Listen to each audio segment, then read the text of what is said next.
예, 안녕하세요. 예,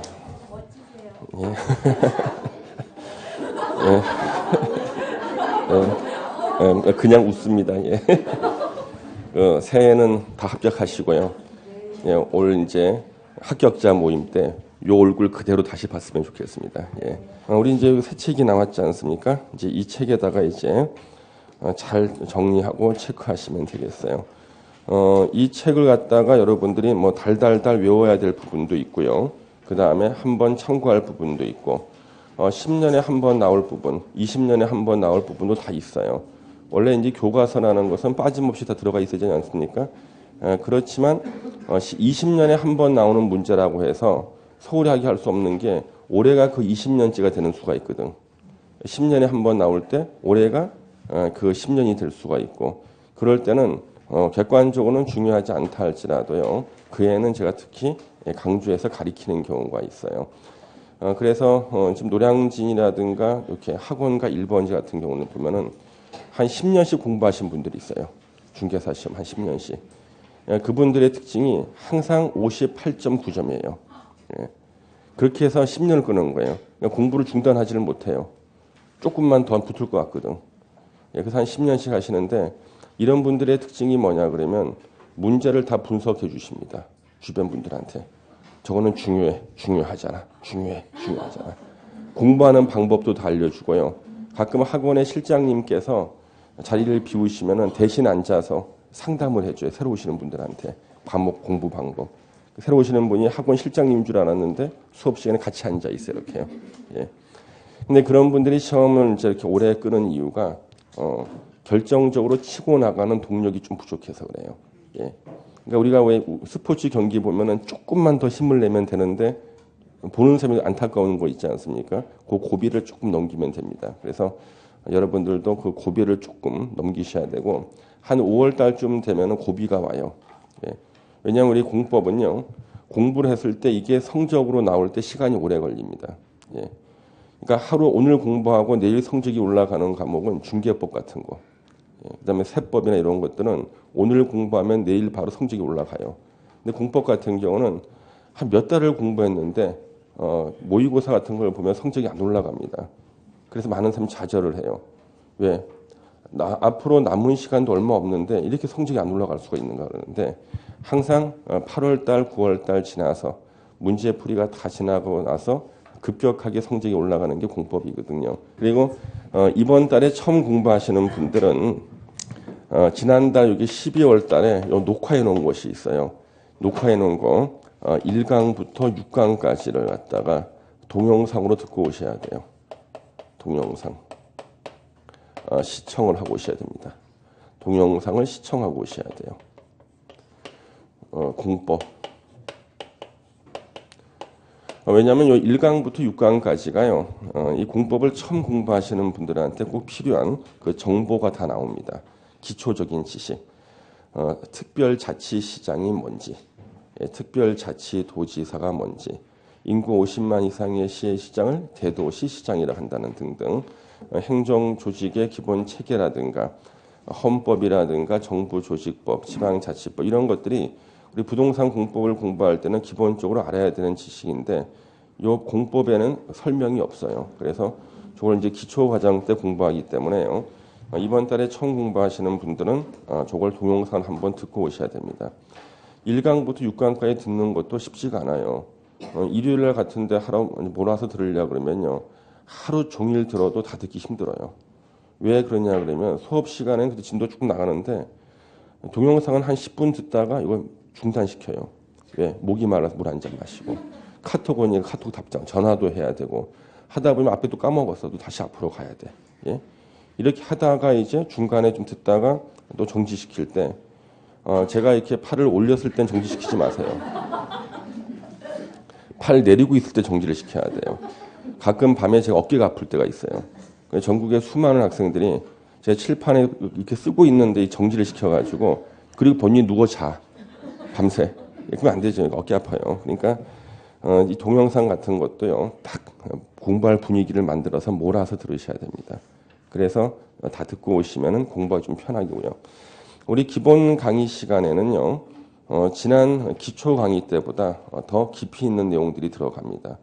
왜냐하면 기초 강의 때는 도저히 어려운 것을 설명할 수가 없었는데 이제는 한번 들어봤거든요. 그렇기 때문에 앞에 국토계획법부터 이제 진행이 됩니다만은 뒤에 있는 내용들도 이제 중요한 것들을 살펴봤어요. 그래서 앞에 중요한 게 다시 나오더라도 우리가 이해가 됩니다. 먼저 우리 목차를 한번 보도록 하겠습니다. 목차. 예.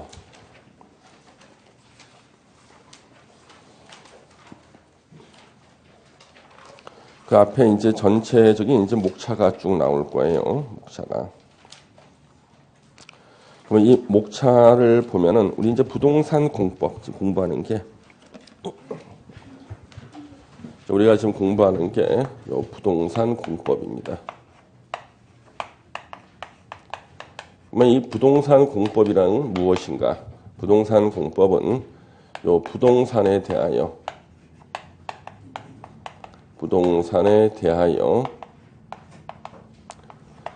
규제와 조정을 가하는 법을 말합니다.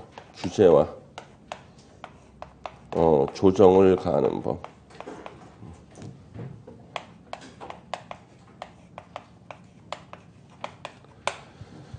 부동산 공법은 부동산에 대해서 규제와 조정을 가하는 법을 우리가 통칭해서 다 부동산 공법이라고 불러요. 그러니까 부동산 공법이라는 명칭을 가진 법은 없죠. 그러니까 부동산 공법의 그 범위에 속하는 법률이 3년 전의 통계를 보니까 118개입니다. 118개의 법률이 있어요. 근데 매년 이제 법이 폐지되는 것도 있고 새로 제정되는 것도 있기 때문에 이 개수는 정확하지는 않습니다. 3년 전에 통계를 한번 내봤더니 118개. 지금도 거의 비슷해요. 그럼 이 118개 법률이 부동산에 대해서 규제와 조정을 가하는 법률들이에요. 근데 우리는 이 중에서요. 공인중개사가 중개업을 하기 위해서는 최소 6개 법률, 6개 법률 정도는 공부를 해야 된다 그래서 118개 법률 중에서 6개 법률을 딱 뽑아서 시험 과목 명칭을 부동산 공법하고 우리 시험 범위에 포함시킨 겁니다. 이 6개 법률에서 40문제가 나오는 거예요. 40문제가 나와요. 참고로 이 6개 법률의 법 조문수는요. 한 2,500개 정도가 돼요. 2,500개. 공인중개사법이 한 120개 되나요? 조문수가? 120개? 예, 거예요. 그래서 128개예요. 그래봤자 우리 공법의 범위의 20분의 1 정도입니다. 20분의 1. 그러니까 공인중개사법은 20분의 1 분량을 가지고 2달을 강의를 해요. 우리는 20배 분량 가지고 2달 강의하기 때문에 진도가 20배가 빨라요. 20배 빨라요. 예. 그래서 어떤 분들은 중개사법 선생님께서는 법 조문 한 개를 가지고 하루 종일 강의해 주시는데 왜? 그렇게 해야지만 2달 동안 진도를 맞출 수가 있어. 안 그러면 하루에 진도 끝나요. 예. 중개법이요. 예. 그래가지고 2달 동안 강의하죠. 2달 동안. 예. 그러면 이 6개의 법률이요. 40문제가 나오고 2,500개 조문이에요. 그래서 매년 시험 끝나고 나면 학생들한테 설문조사를 해봐요. 당신이 중개사 공부할 때 가장 어려웠던 과목은 그냥 부동의 1위가 그냥 공법이에요. 공법. 부동의 1위가. 2등하고는 현격한 차이가 납니다. 2등 부동산학개론. 저 끝에 있어. 예. 예. 몇 배 차이 납니다. 예. 그런데 그 공법이 어려운 일단 분량이 많고요.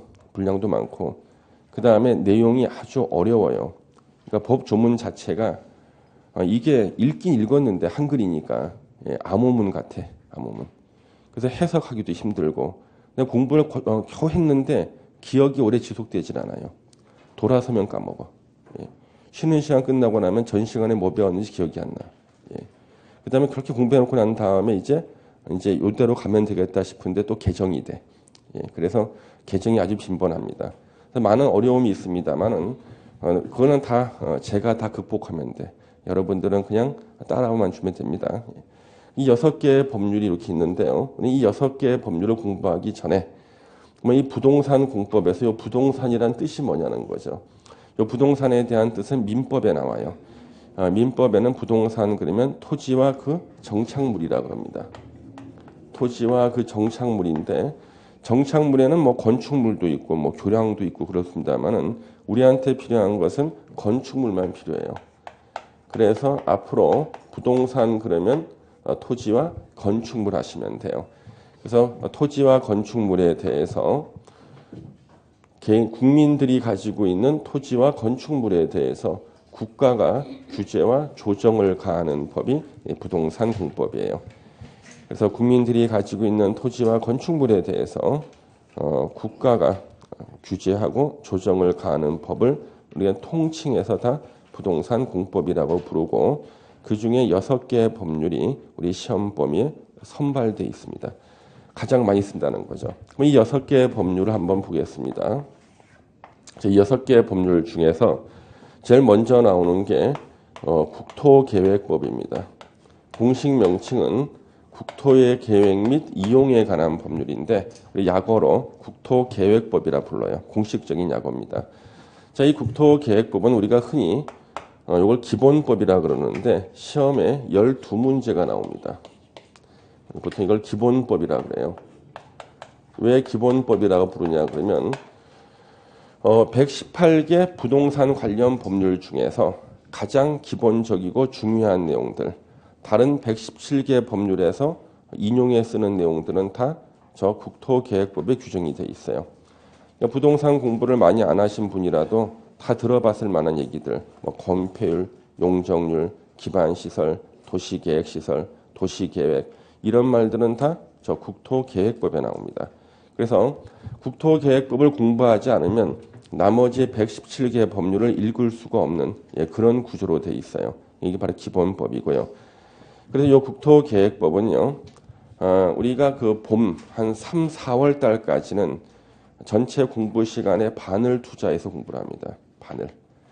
왜냐하면 이 국토계획법이요, 어느 정도 궤도에 올라가면은 이제 이게 이해가 되면 나머지 뒤에 5개 법률은요 가속도가 붙어요. 더 이해하기가 쉽고 정복하기가 편해집니다. 그래서 한 4월 달까지는 이제 국토계획법을 갖다가 항상 50% 정도 비중을 두고 공부를 하고요. 5월 달, 6월 달 지나면서 이제 국토계획법에 할애하는 시간을 줄입니다. 뒤에 있는 것들을 더 많은 시간을 투자하게 되는 거죠. 그래서 이 국토계획법이요 12문제가 나오긴 하지만 이것이 기본법이기 때문에 이것을 일단 정복하는 게 제일 중요해요. 이게 안 됐는데 뒤에 법을 이해한다 말이 안 되는 거예요. 그 다음에 이 두 번째로 도시개발법이 있습니다. 자, 이 도시개발법은 시험에 6문제가 나옵니다.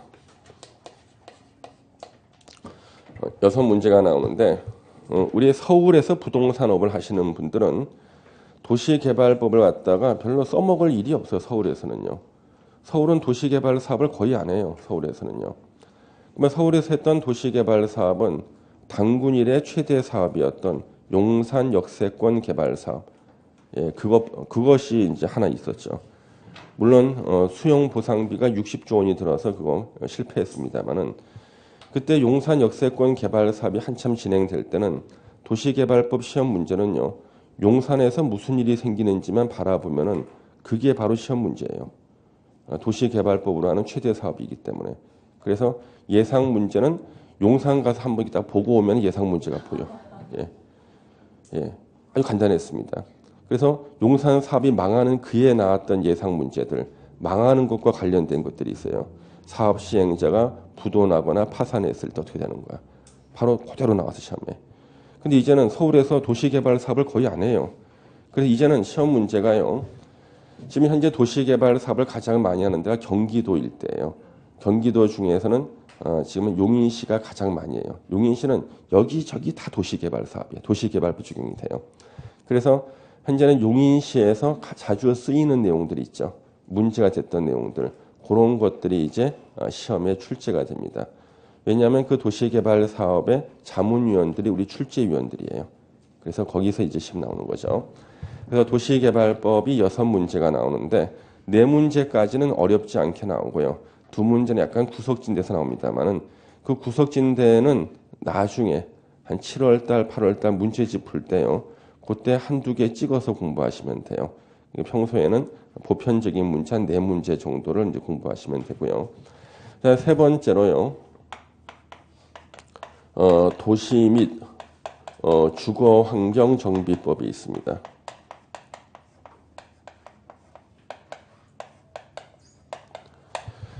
자, 이 도시 및 주거환경정비법 역시 이거 6문제가 시험 나오는데요. 6문제. 근데 이 정비법이요, 작년의 정비법하고 올해 정비법은 전혀 다른 법이에요. 제목만 똑같아요. 그래서 작년에 도시 및 주거환경정비법의 1조부터 마지막 조문까지가 다 바뀌었어요. 그러니까 법 제목만 그대로. 모든 조문은 다 바뀌었어요.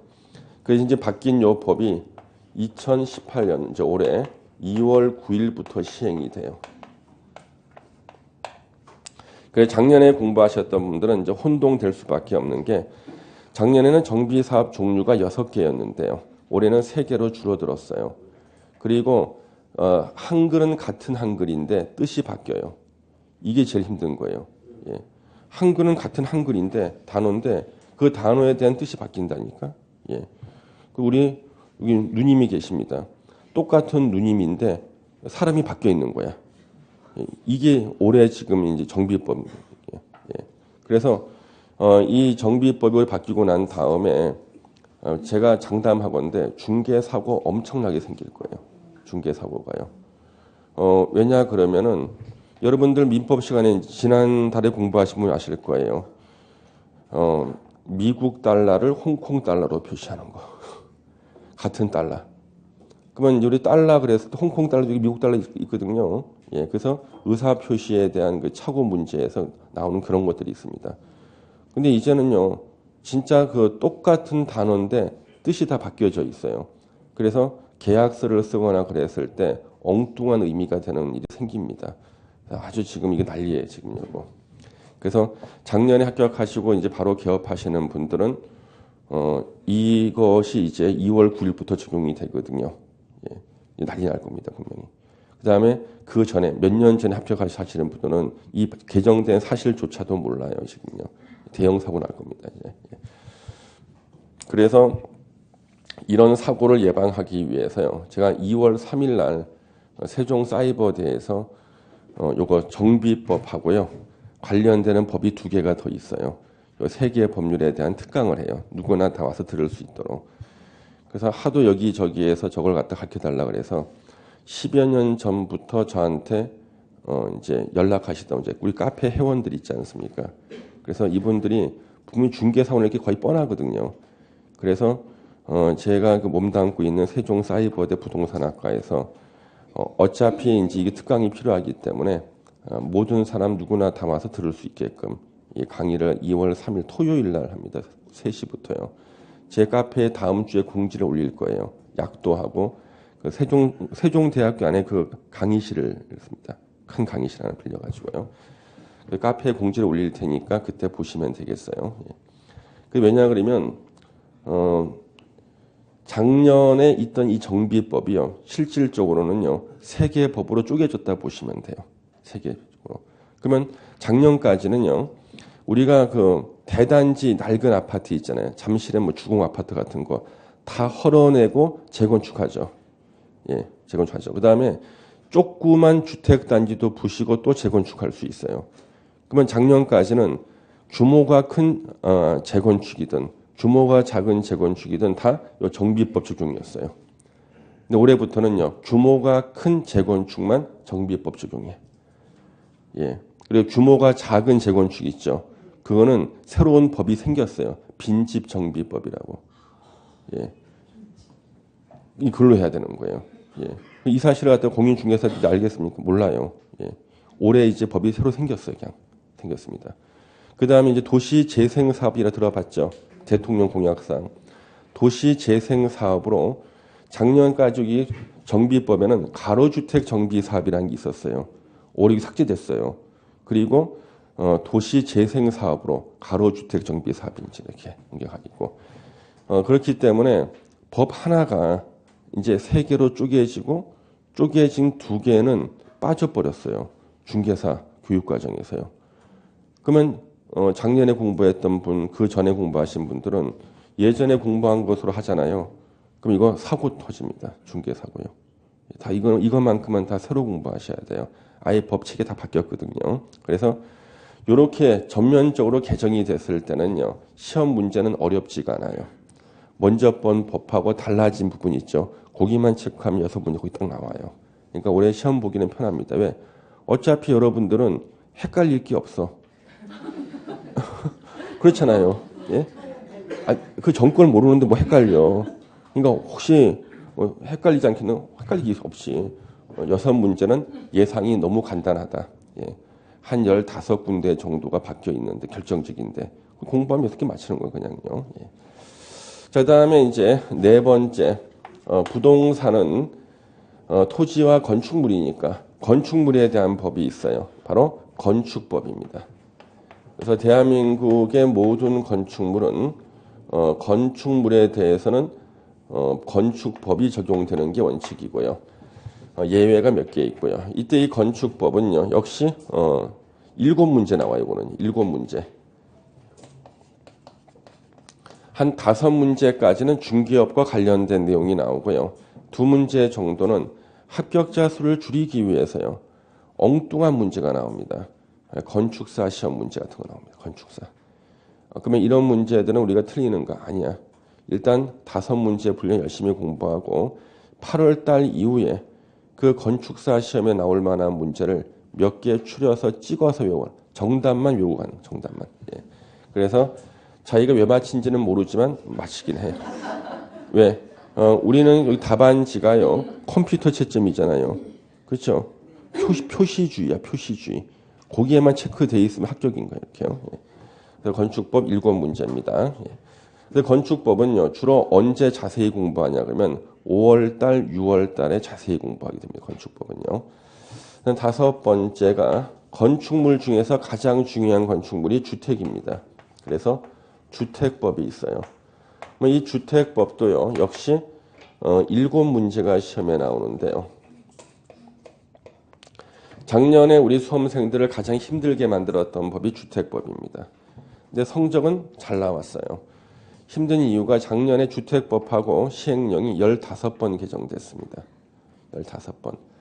그래서 15번이 개정이 되는 와중에서도 우리는 혼란 없이요, 이 박 선생을 믿고 일사불란하게 움직여 주셔가지고 그냥 별 혼동 없이 공부를 하셨어요.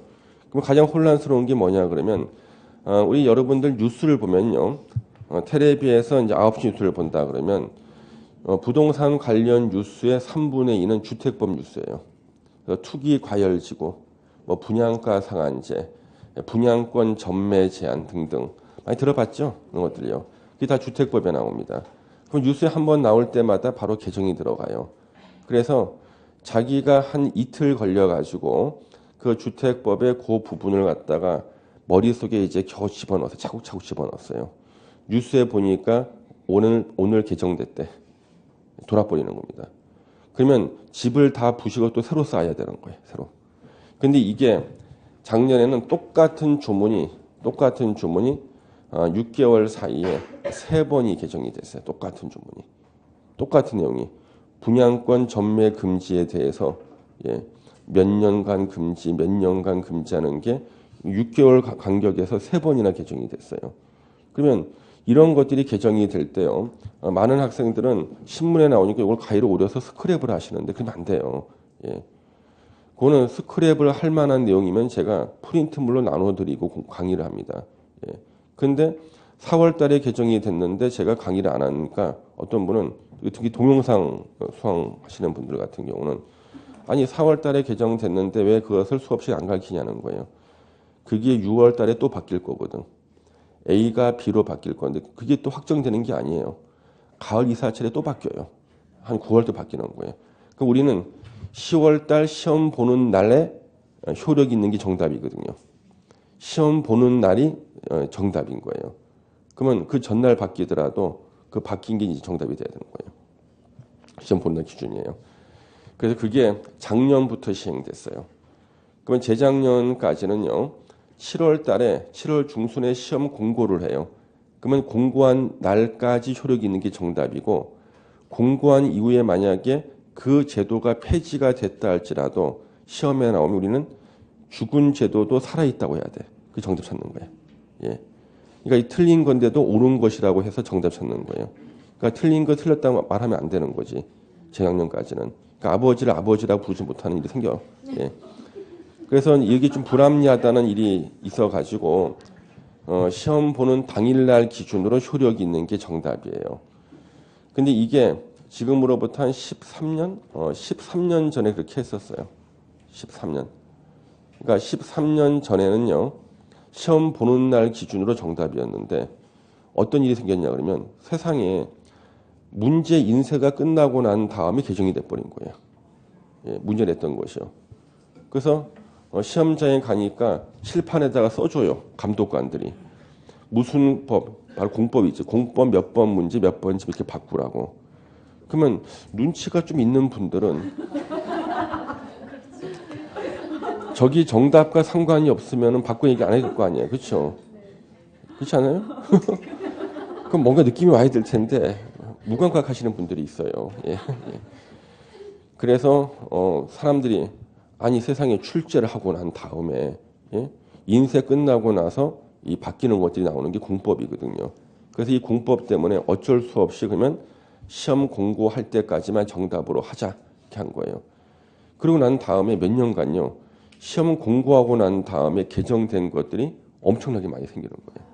예. 특히 주택법 같은 거요. 시험 7월 달 이후에 가을 이사철 때 다 바뀌어 버리는 거예요. 그러면 이제는 바뀐 것을 내고 싶어 출제하시는 분들은 내면은 뭐가 정답이에요?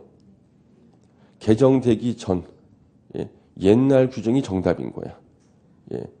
지금 개정된 내용을 맞춰서 쓴 사람은 다 틀리는 거야. 예. 옳은 걸 고르면 틀린 게 돼. 이게 문제 되거든요, 이거. 그 고민하다가 이제 또 다시 시험 보는 당일날 기준으로 정답이다 그런 거예요. 그러면 당일날까지 개정된 걸 확인하고 시험장에 오란 얘기잖아. 이게 말이 돼요? 예. 근데 이제 그 민법 같은 선생님은 이런 느낌이 뭔지 몰라. 예. 근데 작년에는요, 이 주택법이 하루에 4번 바뀐 적도 있어요. 하루에 4번 바뀌었어. 이런 일이 생기는 이유가요, 헌법에는요, 국회의원 20명 이상은 법률안 개정안을 제출할 수가 있고요. 정부도 법률안 개정안을 제출할 수가 있어요. 그러니까 국회의원 20명이 법률안 개정안을 낸 거예요. 국회에 올렸어요. 20명이 또 한 묶음이 또 내고 정부가 내고. 근데 이 주택법 개정안이 당일날 같이 처리가 되는 바람에 하루에 법이 4번 바뀌는 거예요. 이렇게. 그래서 어느 게 먼저 바뀌었냐는 것은 개정할 때 법에 그 넘버가 있어요. 넘버를 봐야 돼. 예, 순서대로 바뀝니다. 이렇게요. 그래서 이 주택법은 어떻게 공부하냐 그러면 이번 기본 강의 때도요. 전체 분량의 절반 정도 공부할 거예요. 이거는 뭐냐면 이미 개정이 다 끝났던 거야. 올해 시험 볼 때까지 안 바뀔 것이 확실해. 그 다음에 또 개정이 된다 그래도 올 연말, 그러니까 우리 10월 말에 시험 보잖아요. 그 이후 11월 이후에나 바뀔 만한 내용들이 있죠. 그래서 그런 것들이 한 절반 정도가 돼요. 이거 먼저 공부를 하고 그 다음에 이제 올 3, 4월 달 좀 개정될 거 있죠. 그거는 3, 4월 달 강의할 때 제가 추가로 또 강의를 하는 거예요. 그게 확정이 됐다 싶으면은요. 그 다음에 개정이 계속 진행이 돼서 앞으로 몇 번 더 바뀔 만한 내용들이 있거든요. 그런 것들은 제가 빼놓습니다. 뒤로 밀어놔요. 왜냐하면 한 번 공부해 놓은 것을 바꾸는 게 그렇게 힘듭니다, 여러분요. 쉽지가 않아요. 왜냐하면 공법만 시험 보는 것이 아니잖아요, 우리가요. 전체 그 6개의 과목 중에 하나일 뿐이야. 그러니까 이게 여러분들이 기억력이 한계가 있어요. 그래서 한 번 딱 자리를 잡으면 이게 바꾸기 쉽지가 않습니다. 하여튼 주택법은 근데 시험장에 가면 점수는 잘 나와요. 왜? 예상 문제가 많이 보이거든. 뉴스에 매일 나왔던 것들. 굉장히 잘 나옵니다. 공부는 고생을 합니다만은. 우리 6번째 이제 농지법이 있어요. 농지법은요, 시험에 2문제가 나오는데요. 많은 분들이 농지법을 갖다 너무 싫어합니다. 농지법의 전체 법조문 수가 공인중개사법보다 더 많아요. 근데 2문제야. 농지법보다 조문수가 적은 중개사법이 40문제. 조문수가 더 많은 농지법이 2문제인 거죠. 그럼 저 농지법은 제가 30분 만에 진도를 끝냅니다. 그리고 2문제를 다 맞춰드립니다. 아시죠? 예. 그러니까 제가 찍어드리는 것만 하시면 되고요. 더 공부를 하시면 안 돼요. 더 공부해봤자 2개 이상 못 맞춰요. 2문제 나오니까. 공부를 해도. 진짜 가끔 가다가 선생님 저는 나중에요. 농지 중개를 전공을 할래요. 그럼 시험 붙은 다음에 하라 그러죠. 붙은 다음에. 예? 붙어야지 무슨 중개를 하든지 하지. 그래서 농지법에 아무리 취미가 있다 그래도 더 이상 파고들지를 마시고요. 제가 가르치는 것만 수업 시간에 공부하고 문제 풀 때 몇 개 풀고 그다음에 달달달달 외운 다음에 시험장 갈 때 제가 마지막으로 한번 조언해 드리는 게 있어요. 최근 13년간 농지법 문제 2문제 중에 한 문제는요. 3번 빼놓고 10번이 정답이 5번이었어. 참고하는. 마지막 조언을 해주는 거지. 마지막 조언을 한번. 예.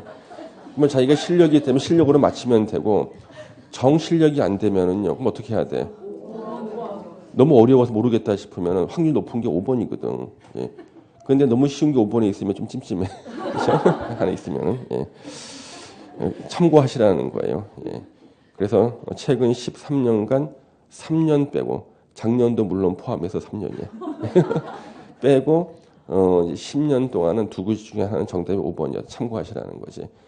그래서 하도 공부를 잘 못하는 학생들을 가르치다 보니까 이런 통계 자료라든가 확률에 의존하는 경우도 있어. 그래서 어떤 문제가 나올 때는 정답을 몇 번을 찍으라고 이렇게 가르치고. 그래서 이런 것 노력이 모여가지고 몇 문제를 더 맞춰가지고 보니까 1차 60점, 2차 60점 이렇게 붙으신 분들이 있어요. 한 학원에 60, 60으로 붙는 분도 있고 한두 번씩 나와요. 이런 분들 하늘이 도와주신 분들이에요. 진짜. 그래서 제 주변에 보면은요. 진짜 원래는 떨어지는 건데 다 맞게 해주는 문제 때문에 60점으로 합격하신 분들이 있어요. 진짜 운이 막 떨어지는 분이에요. 이분의 앞길은 아무도 못 막아요. 처음 문제입니다. 예. 나옵니다. 예. 그래서 농지법은요. 제가 가르쳐 드리는 거 있죠? 그것만 잘 따라서 체크해서 공부하시면 되게 다 맞히니까요. 농지법 몰래 공부하다 걸릴 수 있어요. 하지 마세요. 그냥 일단 요 비중 설명을 드렸습니다. 그래서 6개 법률이 이제 우리 앞으로 공략을 해야 되는 것이고요. 그러면 이제 거기 한번 이제 국토계획법 펴보겠습니다. 46페이지 이제 서론을 펴보시면은요. 이 국토계획법은요. 요거 2003년도 1월 1일부터 시행된 법이에요. 그러면 2003년도면요. 14회 공인중개사 시험이에요. 14회 때입니다. 2003년 1월 1일 날 시행하는 게 14회 공인중개사 시험이었어요. 그러니까 14회 시험부터 국토계획법이 시험 범위에 들어갔었고요. 그다음에 2002년도까지는요. 우리 부동산 공법의 기본법이 2가지로 나눠져 있었습니다. 하나가 도시계획법이라는 법이 있었고요. 도시계획법. 하나가 국토이용관리법. 이렇게 2개로 나눠져 있었어요.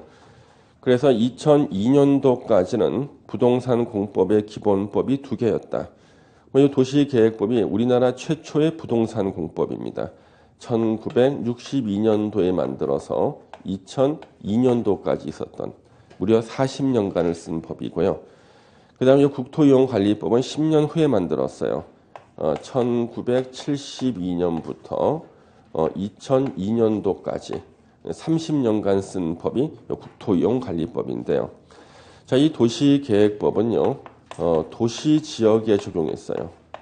도시지역의 부동산 규제는 도시계획법으로 했습니다. 겁니다. 그 예전에 많은 분들이 이제 부동산 일을 하시는 분들이 서울에서만 부동산 일을 하시는 분들은 도시계획법만 알면 됐어요. 서울은 다 도시지역이거든요. 그런데 국토이용관리법은 도시지역 외의 지역에 적용합니다. 도시지역이 아닌 지역. 우리가 흔히 농촌지역이라 그러지만 법적으로는 관리지역, 농림지역, 자연환경 보전지역이에요. 뒤에 다시 나옵니다. 그래서 도시지역이 아닌 지역에 사시는 분들은요. 항상 국토이용관리법만 봐. 서울 사람들은 다 도시계획법만 봐. 두 친구가 오래간만에 만나서 얘기를 하는데 서로 대화가 안 돼요. 왜? 그 사람 머릿속에 있는 그 법이 서로 다르기 때문에 그런 거였죠. 그래서 이것을 우리가 이원화되어 있는 체계라고 그랬습니다. 이원화. 그래서요, 우리 법대 4학년 2학기 때 요 두 개의 법을 배워요. 커리큘럼이. 법대 4학년 2학기 때 배워요. 왜? 법대 4학년 2학기 때는 돼야지만 이해가 될 거라는 거예요. 우리는 학원에 오자마자 바로 이거 배워, 국토법 공부잖아. 예. 그 다음에 요 도시개발법. 제가 대학원 다닐 때는 그때는 토지구획정리사업법이었어요.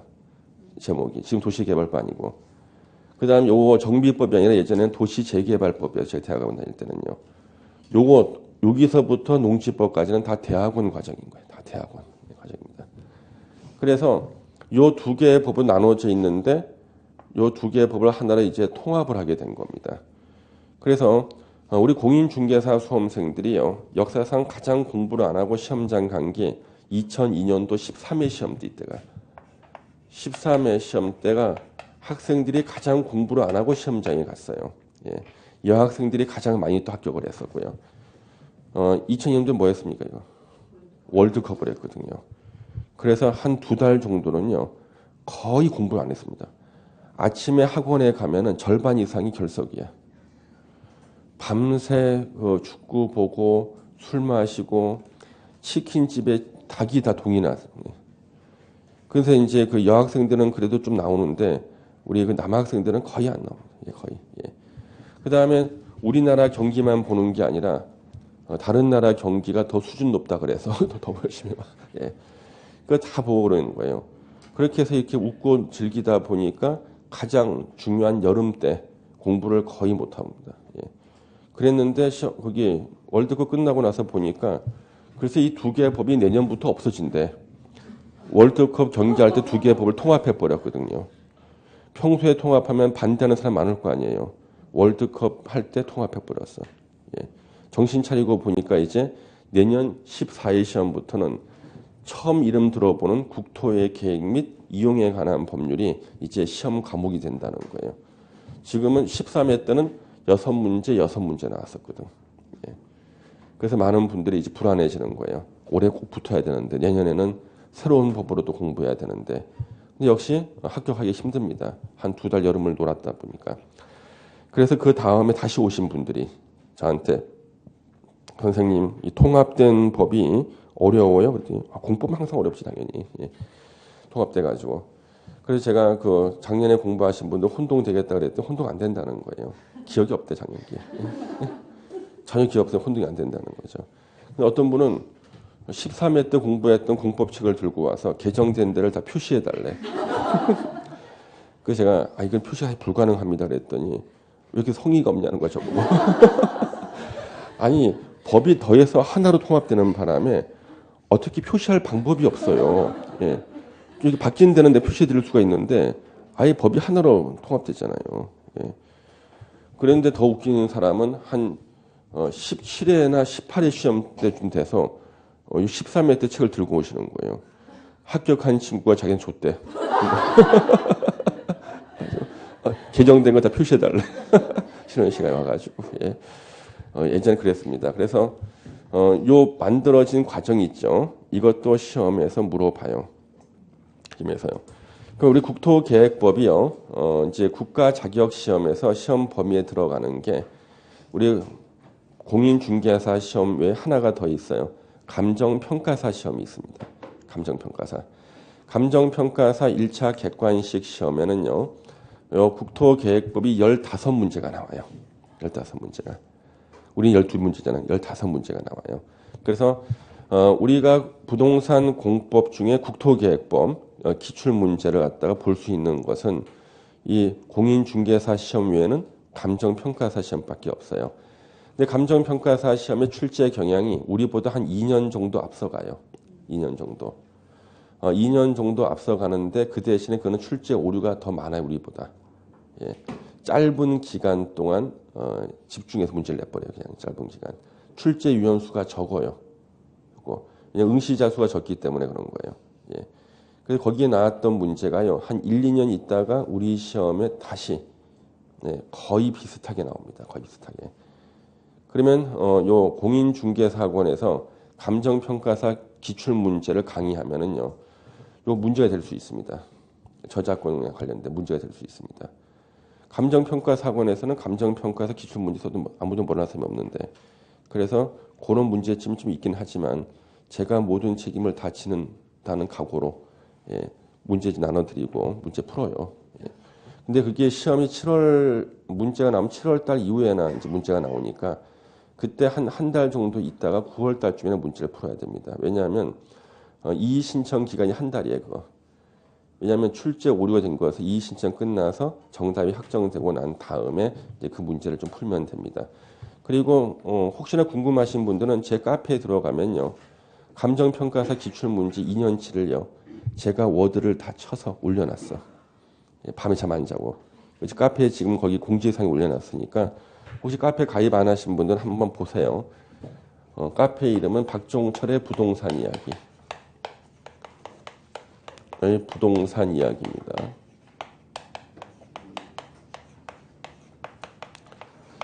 카페가 두 군데 만들어져 있어요. 다음 카페하고 네이버 카페. 어떤 분은 카페에서 커피 파는 데 아니에요.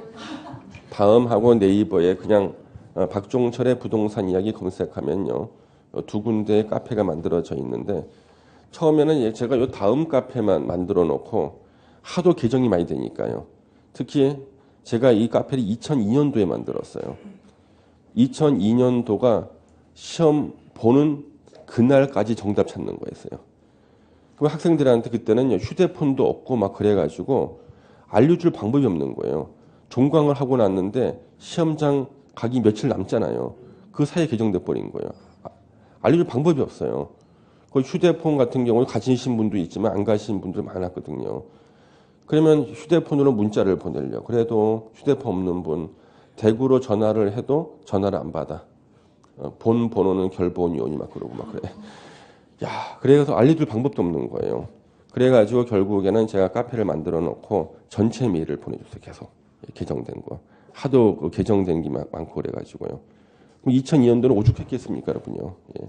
그래서 개정된 거 벌써 보내고 어떤 분은 글쎄 친구한테 받았다고 해서 2013년도 공법 문제집으로 2014년도 문제 풀고 있는 거예요. 이런 분들이 있었습니다. 예. 그래서 그런 분들 때문에 카페를 만들어 계속 보냈고요. 근데 그런 일을 갖다 이 작년부터 또 해야 되는 거예요. 작년부터. 예. 시험 보는 당일날 기준이기 때문에요. 그래서 심지어 여기 카페에 올라 있는 자료는요, 작년도 시험 대비 자료로 올려놓은 게 있어요. 그래서 거기 보면 감정평가사 기출문제 2년치 올려놨거든요. 제가 워드 다 친 겁니다. 쳐가지고. 예. 어떤 분은 띄어쓰기 잘못되어 있다 막 그러는데 뭐라면 안 돼, 그럼. 예. 제가 제정신 때 친 게 아니라 새벽 한 2시 이후에 친 거라서 띄어쓰기 좀 잘못되어 있는 건 좀 이해해 주세요. 예. 문제편 지장 없어요. 그 다음에 이제 그 예상 지문 100개 올려놓은 게 있는데 예상 지문 100개하고 작년 기출문제 이렇게 보면은요, 똑같은 내용들이 많을 거예요. 예. 왜냐하면 8월 말이면은요, 공인중개사 공법 출제가 끝나요. 8월 말에. 8월 말에 문제은행이 만들어져요. 400문제. 10명의 출제위원이 40문제씩 출제하는 게 만들어져요. 그러면 우리는 9월 달부터 이제 어떤 부분에서 문제가 출제은행에 문제은행에 들어가 있을까를 갖다가 예상을 해서 거기에 맞게 이제 문제를 정리를 하면 됩니다. 그건 제가 할 일이고요. 예. 그래서 여러분들이 혹시나 우리가 이제 부동산 학회가요, 5월, 6월, 7월 달에 학회가 집중이 돼요. 그리고 여름은 쉬고 9월 달에 또 학회가 또 집중됩니다. 그래서 부동산 학회에 저는 참석할 자격이 있어요.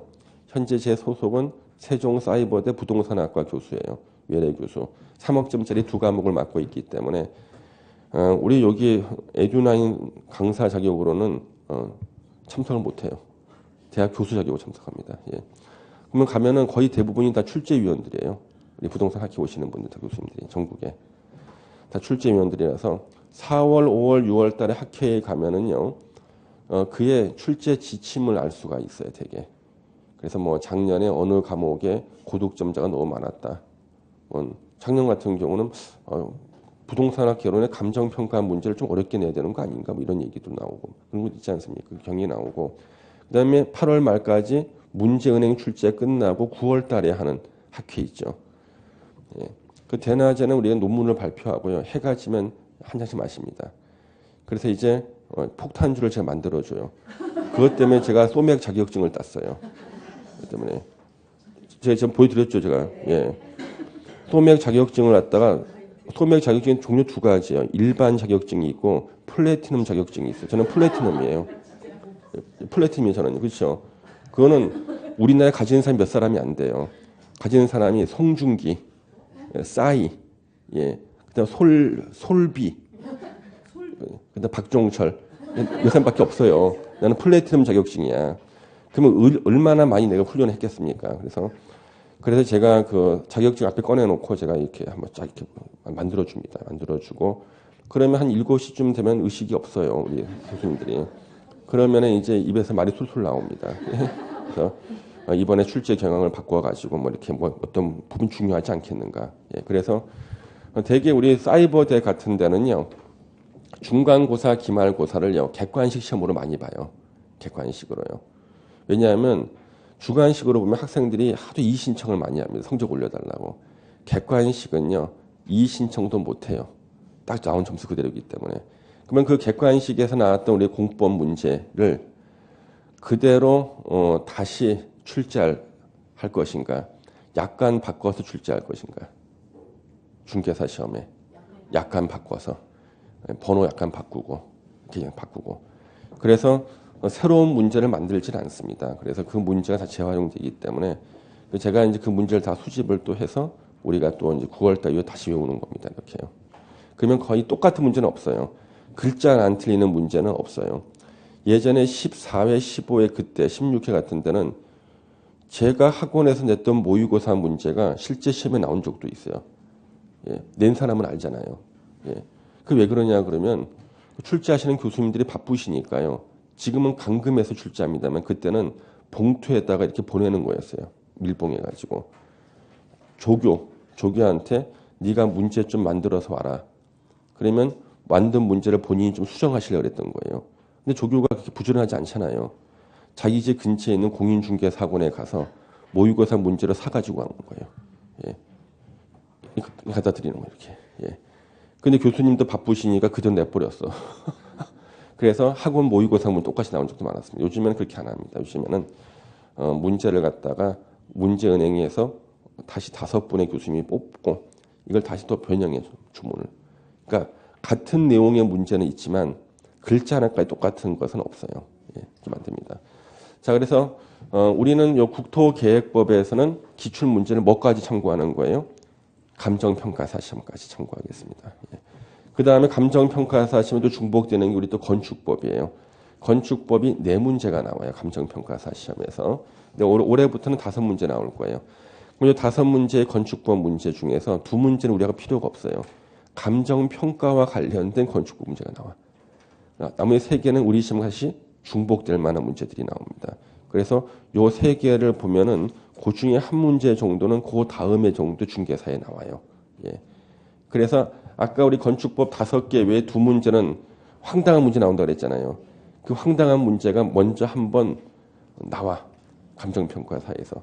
그 문제를 다시 공부하시면은 하나 맞힐 수가 있어요. 예. 일단 중요한 것은요. 자기가 공부를 많이 하는 게 중요합니다. 왜냐하면 아무리 예상 문제를 찍어줘도요. 공부가 기본적으로 안 돼 있어서 못 맞춰요. 그러니까 공부를 충분히 하시고 마지막에 예상 문제를 갖다가 공부하시면 더 집중해서 남보다 몇 문제를 더 맞출 수가 있는 겁니다. 거기에 이제 당락을 좌우하게 되겠죠. 예. 자, 이제 잠시 쉬었다가 이제 46페이지부터 보겠습니다.